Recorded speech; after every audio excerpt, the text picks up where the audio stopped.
سألت أبو دانية، قلت له كم يوم تقدر تتحمله بعيدا عن أم دانية؟ يعني احنا نعرف شخص يقول أنا أقدر أسبوع أتحمل وأنا بعيد عنك. أسبوع؟ ما تقدر تصبر معك. شهر. لا ده أقول لك ولا يوم. هي بظنك يعني؟ من يشخر بالليل أكثر أنت لو هي؟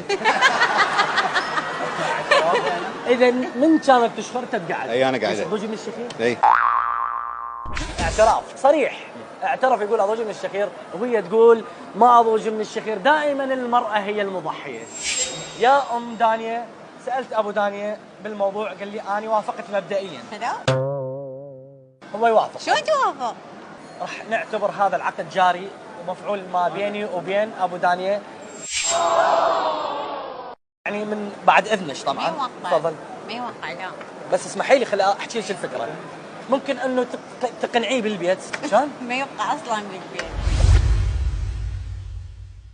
يعني اتوقع. بس اسمحي لي. لا بس 5 ملايين راح نعطيها هسه نقد. ما يبقى بالبيت، انا موافقه بالبيت. يعني ما تبقى.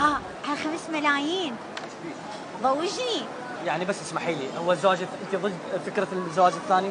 لا شو علي يروحون يتزوجون بس مو يمي، شو العلاقه؟ يا أبو يروحون دانية. علي. بس خلي وقع وانهي الموضوع.